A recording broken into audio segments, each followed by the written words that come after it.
Amado Senhor, agradecemos por estarmos unidos em seu nome, todos como irmãos. Que os teus instrutores mais elevados estejam conosco, doando fluidos e inspirações. Eu solicito a presença do mentor Erasmo Gurgel, que possa realizar o trabalho da forma que achar mais construtiva e apropriada. Que possa realizar o trabalho de propagação do Evangelho e da doutrina espírita e tudo transcorra com paz e harmonia. Graças a Deus, graças a Jesus. A palestra de hoje tem como tema Onde e Como Adorar a Deus. Nós vamos utilizar o livro O Redentor, de Edgar Armond, porque ele traz para nós um trecho do Evangelho de João, capítulo 4. E ele explica que Jesus, após a Páscoa, ele fez inúmeras pregações, levou a palavra por toda a parte e adentrou a Samaria. Lá, ele chegou numa fonte chamada Poço de Jacó. Por volta do meio-dia, estava muito quente. Ele ficou neste poço, nesta fonte, aguardando que os seus discípulos retornassem da cidade onde haviam ido comprar alimentos. De repente se aproxima uma mulher samaritana. De longe, ela já percebeu que se tratava de um judeu. E eles, os samaritanos, não se entendiam com os judeus. Percebeu isso pelos trajes de Jesus, pelo aspecto de Jesus. Desconfiada, ela tentou se afastar de Jesus, mas precisava retirar água da fonte. Então Jesus chegou para ela e pediu água. Ela pegou água e ofereceu ao Mestre Jesus. Ele disse que aquele encontro para ela representava a felicidade, porque ele tinha poder de dar de beber uma água cuja fonte, cujo poço, jamais secava e vertia para a felicidade. Ela, muito curiosa, perguntou que água era aquela. E ele disse, a água da vida imortal do Espírito. Ela então pergunta, onde devemos adorar a Deus? Em Jerusalém ou no templo? Vejam, esta pergunta é importante para a nossa compreensão, porque os samaritanos, eles fizeram um templo próprio, exatamente para que não tivessem que passar por Israel. Lembremos que para os judeus, a Samaria era uma terra odiada. Eles estavam sempre em guerra com os reis de Judá, os samaritanos. Por isso construíram um templo próprio, para não passarem ali pelas redondezas de Israel. Então, por isso ela pergunta, onde nós devemos adorar? Devemos ir até Jerusalém ou pode ser mesmo no nosso templo? E ele diz, não existe lugar especial para cultuar a Deus, mas em toda parte. E não com formalidades exageradas, como acontece em Jerusalém. Também não com práticas idólatras, como fazem os samaritanos, mas com simplicidade e pureza, em espírito e verdade, porque Deus é espírito. Assim foi a conversa de Jesus com a mulher samaritana. Então, desta forma, nós também conseguimos compreender muitas coisas importantes. Nós podemos conversar com Deus, solicitar inspiração do plano espiritual. Nós podemos cultuar a Deus em toda parte. No nosso lar, no nosso ambiente de trabalho, aqui no Centro Espírita, logicamente, com a comunidade, com os nossos irmãos de fé, mas nós podemos estar em qualquer lugar, no carro, no ônibus, da fila, e desta maneira estarmos conversando com Deus e com a espiritualidade maior. Não existe um lugar que seja definido como mais apropriado para isso. Mas ele disse, nós não precisamos exaltá-lo para que todas as pessoas estejam vendo isso. Isso é no nosso íntimo, é com simplicidade e pureza. Então, isso ficou muito claro desta conversa que Jesus teve com a mulher samaritana, e é o que nós carregamos para nós. Trabalhando também com o Livro dos Espíritos, nas questões 649 até 658, nós temos vários esclarecimentos. O mais importante de tudo isso é que os Espíritos trazem para Kardec as informações de que a adoração é quando nós elevamos o pensamento a Deus. Através da adoração, o homem aproxima sua alma de Deus.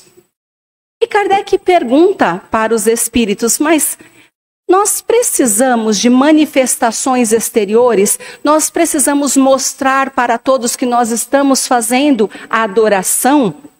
E eles dizem, não, porque a verdadeira adoração é a do coração, porque o Senhor observa todas as nossas ações. O Senhor sabe quem nós somos. Ele conhece os nossos pensamentos mais íntimos e os nossos pensamentos e os nossos sentimentos também.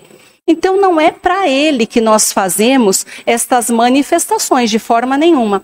Nós podemos fazer as manifestações se elas servirem como exemplo. Por exemplo, de repente eu estou fazendo este trabalho de adoração e as minhas filhas estão vendo o que eu estou fazendo. E esta minha fé, a minha demonstração de fé, de submissão e de amor a Deus, fica registrado para as meninas. E pode despertar nestas meninas também esta adoração, para que elas se movam através da sua fé. Aí sim, aí vai ter valor. Agora, se é para que eu me torne uma pessoa que estou me exibindo diante da sociedade, aí não vai ter valor nenhum. E Kardec ainda continua e questiona, mas como nós devemos adorar? Então os espíritos dizem, Deus prefere os que o adoram do fundo do coração, com sinceridade, fazendo o bem, evitando o mal, aos que o adoram com qualquer tipo de cerimônias, qualquer tipo de demonstrações que não os tornam melhores para os seus semelhantes. Todos os atos que nós temos de bondade para com o nosso semelhante já mostra o nosso amor a Deus. Porque quem ama o seu irmão, seu semelhante, também ama a Deus. A melhor forma de agradar a Deus é fazer o bem e evitar o mal. Desta maneira, nós mostramos como nós seguimos Jesus e como nós amamos o nosso Senhor soberano de todas as coisas. E aí, eles ainda explicam, a prece é o apelo que nós dirigimos aos céus. É uma rogativa que nós fazemos por sustentação, por orientação e por suavização de tudo que nos aflige. A prece, ela será sempre agradável a Deus quando for proferida do fundo do coração com sinceridade. Mas, é claro, esta prece, ela terá muito mais valor quanto mais ela for fervorosa, quanto mais ela estiver cheia de fé, de submissão, aí sim, com sinceridade, ela terá muito valor para Deus. Nós também podemos utilizar o livro O Evangelho Pede Licença, de Paulo Alves Godoy. Este escritor traz para nós um trechinho do Evangelho de Mateus, capítulo 6, versículo 7. E, orando, não usem de vãs repetições, como os gentios, e pensam que, por muito falarem, serão ouvidos. Muitas pessoas acreditam que quando vão orar, precisam, inclusive, repetir muitas vezes a mesma prece. Ou então ficar falando isso e aquilo outro. Este escritor, então, mostra que isso não é necessário. Ele, inclusive, vai trazer para nós uma explicação afirmando que os discípulos solicitam a Jesus que os ensine a orar, da mesma forma que os discípulos de João Batista também solicitavam que ele os ensinassem a orar. E aí Jesus traz uma prece que é um monumento de concisão e beleza, que é o Pai Nosso. Jesus traz o Pai Nosso para ensinar os seus discípulos a orarem. Da mesma maneira, nós, que jovenzinhos aprendemos com os nossos familiares a orarmos o Pai Nosso, temos a certeza que esta prece tem tudo o que é necessário. Uma prece simples, uma prece singela até, mas perfeita, porque nela vai ter tudo o que nós necessitamos falar com Deus, em termos do que é necessário pedirmos, mas também para agradecermos. E ele explica que nós não precisamos utilizar esta prece de formas repetidas. Muitas religiões acreditam que nós devemos repetir inúmeras vezes o Pai Nosso e a Ave Maria. Então, nos livros da codificação, nós temos informações de que isso não é necessário. Até porque preces que são prolongadas e repetidas, elas se tornam cansativas. E este escritor ainda diz, muitas vezes delas não participam nem o pensamento, nem o coração. O mentor está me mostrando uma imagem, e para mim é uma imagem antiga, de quando eu cuidava de uma senhora graciosa, fazia o atendimento dessa paciente, e aí todas as vezes que eu chegava para fazer a fisioterapia, ela estava rezando o terço. Ainda falava assim, mas a senhora não sabe que eu venho 3 horas da tarde? É a hora do meu terço, 3 horas da tarde. Aí eu, e agora a fisioterapia? Senta ali um pouquinho, espere eu terminar meu terço. Claro que eu sentava, né? Ficava sentadinha ali, olhando para a carinha dela assim, ó, esperando ela terminar o terço. Tava lá ela nas bolinhas, né? Tem um monte de bolinha. Nas contas ali, orando. De repente, vocês não acreditam o que eu percebi? Ela pescou, gente. Ela pescou. Ela pescou. Ela tava ali, ó, ela... Eu não acredito que ela está quase dormindo. Então fica aí o exemplo do mentor. Muitas vezes nós começamos ali o nosso tercinho, sabendo exatamente por que nós estamos sentados ali orando, sabendo exatamente por que nós estamos fazendo as nossas rogativas, mas é tanta repetição que se torna cansativo para a própria pessoa, que perde a concentração e como a minha linda paciente acabava ali dando umas pescadas, necessitada até de um breve cochilo, porque era muito cansativo. Então, explicando a lógica pelo qual este escritor está dizendo isso.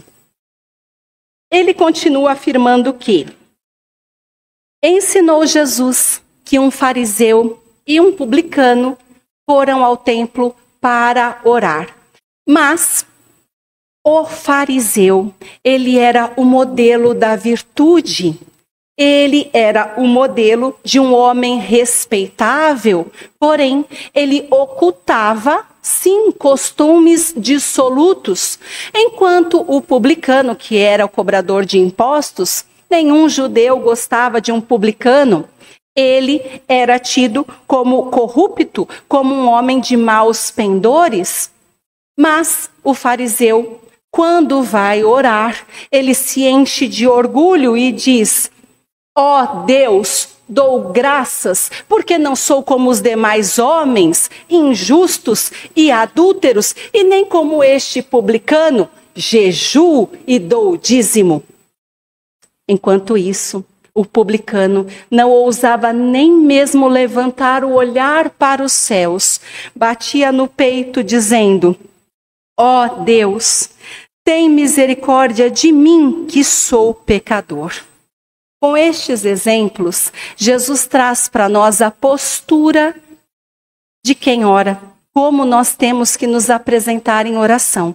Novamente, Deus conhece cada um de nós, sabe de todos os nossos pensamentos, sabe do que nós trazemos no nosso coração. Deus já sabe da nossa história, nesta vida e em outras.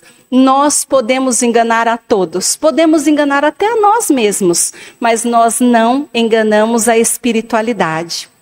Quando nós vamos orar, nós temos que entrar em contato com a pessoa que nós somos na realidade e nos colocarmos, nos postarmos diante do Senhor com a maior humildade, com o maior respeito. Só assim a nossa prece conseguirá atingir a Deus e a espiritualidade mais elevada. Este escritor ainda explica que no caso deste publicano, Ele, diante da sua postura, diante da sua consciência, sabendo do muito que errou, este saiu do templo justificado, porque Deus recebeu a sua oração, porque todos aqueles que se humilham serão exaltados. Este escritor ainda lembra de um momento importante no Evangelho, onde o próprio Jesus vai para o Horto das Oliveiras e precisa se atirar ao chão, se ajoelhar e entra em oração. Jesus que está prestes a ser preso, Jesus que sabe dos momentos que lhe aguardam, Jesus sabe que voltaria para o Pai. Jesus também está inseguro. Ele ora, ele chora e ele diz: Deus meu, afasta de mim este cálice, se for possível.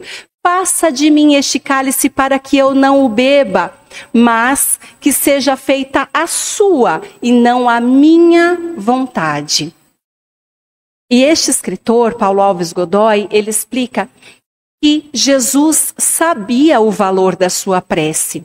E mesmo sabendo que esta rogativa era das mais justas, a sua prece foi indeferida. Justamente porque Jesus precisava passar pelo sacrifício do Calvário para que ele fosse glorificado diante de todos. Aí sim, esta prece é indeferida e todo o drama consumado. Da mesma forma acontece conosco. Quantas vezes nós também estávamos em desespero? Quantas vezes nós precisamos recorrer à nossa prece e nós nos atiramos ao chão e nós choramos e nós conversamos com Deus com toda a nossa sinceridade, mas depois nós percebemos que a nossa prece foi indeferida. Nós conseguimos tudo o que nós solicitamos na prece? Não. E muitas vezes é um momento onde você pensa, só Ele vai me salvar. Só Ele pode mudar a minha situação neste momento. Eu vou falar para vocês que todas as vezes que eu faço essa palestra, eu lembro de uma prece que eu fiz quando eu estava no carro levando a minha avó para o hospital. E naquele dia minha avó desencarnou e eu era novinha, eu não era espírita ainda.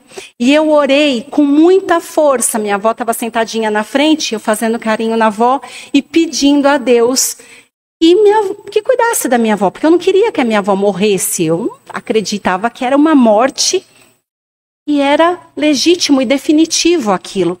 Então eu solicitei a Deus que ela pudesse permanecer viva e bem cuidada. E claro que eu não fui atendida, porque era o momento final da minha avó, era realmente o tempo para que ela passasse pelo desenlace do corpo físico. E depois eu superei, depois de uns anos, toda aquela dor. Não entendi naquele momento, porque eu não pensava da forma que eu penso hoje. Me revoltei naquela fase. Com o próprio Senhor, já pedi perdão muitas vezes, mas isso pode acontecer. Anos se passaram até que recentemente eu fiz novamente a mesma rogativa por minha mãe. Eu fui atendida? Não. E mãe também precisava passar por tudo o que enfrentou e desencarnar, porque estava se encerrando o tempo dela aqui como encarnada. Então, para mim, as preces foram indeferidas, que eu me lembro nestes dois momentos que foram importantíssimos para a minha vida. Cada um de vocês pode se lembrar, e o mentor disse que os mentores estão facilitando para que vocês se recordem dos momentos onde as preces foram indeferidas. Vocês se lembraram destes momentos? Não? Lembrou? Sim, alguns se lembraram deste momento. Os mentores vão auxiliar vocês. Isso pode acontecer com qualquer um de nós. Nós precisamos ter, sim, compreensão, maturidade, aceitação. Não eu, como anos atrás, que me revoltei, mas não tinha a compreensão que eu tenho hoje. Ainda falta compreender muito mais coisas, mas hoje já não tem revolta. Então nós conseguimos compreender que tudo vem no tempo certo, que Deus só fornece para nós aquilo que é necessário ao nosso desenvolvimento e purificação. E quando nossa prece é indeferida, quando nós não temos essa assistência e este auxílio que nós estamos solicitando, é porque não era o melhor para nós ou para aqueles que estão conosco. E aí sim, que possamos rogar novamente para que tenhamos compreensão e aceitação, para que o nosso coração se mantenha cada vez mais limpo, sempre acreditando em toda a espiritualidade amiga que cuida de cada um de nós. Nós vamos finalizar com um trechinho aqui que ele traz no livro, dizendo que Jesus recomenda que tudo aquilo que pedimos ao Pai, através da oração, Ele nos daria. Mas estabeleceu uma fórmula: pede e será dado, busque e achará, bate e a porta será aberta, porque todo o que pede recebe, o que procura acha, e aquele que bate, a porta será aberta. Isso significa que condição básica para pedir e receber é buscar. Nós não podemos pedir com os braços cruzados, nós não podemos pedir enquanto estamos inertes. Todos nós precisamos ir atrás daquilo que nós almejamos. Desta maneira, a espiritualidade fornece tudo o que nós desejamos e o que nós precisamos, lembrando, desde que isso seja proveitoso e que seja possível, porque assim também são nossos pais da terra. Eles não vão ofertar aos filhos algo que irá comprometê-los ou que não seja adequado à sua evolução. Deus, que é Pai, da mesma forma, fornecerá para nós tudo o que puder para que sejamos pessoas cada vez melhores, mas realmente para que isso seja proveitoso para nós. E aí, a reflexão de hoje é: nós estamos nos esforçando? Eu peço, eu solicito, mas será que eu estou fazendo a minha parte? Eu me esforço como uma boa filha de Deus, seguindo suas leis, realizando o que Jesus nos solicitou, que foi simples: amem-se. Amem uns aos outros como eu vos amei. Foi o que pediu Jesus. Quando nós nos amamos, nós perdoamos uns aos outros. Nós trabalhamos com caridade, com solidariedade, com fraternidade. Nós estamos sempre nos apoiando, nos amparando. Será que nós estamos nos esforçando para fazer o bem para nós e para os outros? Ou será que esta prece é uma prece apenas de quem pede, de quem solicita e de quem aguarda? Então, que possamos ser homens e mulheres que são filhos e filhas amadas do Senhor, mas que são pessoas ativas até mesmo na oração. Esses dias a gente estava aqui na reunião de evangelização e uma amiga querida disse: orar e ação é oração. Então nós precisamos estar ativos, até mesmo quando nós solicitamos qualquer coisa que venha dos céus. Eu agradeço imensamente a oportunidade que tive de estar com vocês nesta noite, falando do Mestre Jesus e de tudo que é importante de acordo com a espiritualidade amiga. Que possamos fazer uma prece de encerramento. Amado Senhor, agradecemos pelo Evangelho do Mestre e pelas boas colocações que estes espíritos amigos nos trazem. Que possamos refletir diante destes ensinamentos, que os nossos mentores nos inspirem a sempre prosseguirmos no caminho cada vez melhor, lembrando do Mestre radiante em nosso lar e diante de nós, conduzindo os nossos passos por onde estivermos. Agradecemos imensamente por tudo que temos recebido de Ti, Pai. Graças a Deus e a Jesus, eu agradeço ao amigo Erasmo por mais este trabalho de propagação do Evangelho. Paz e luz a todos os meus irmãos. Gratidão por este momento.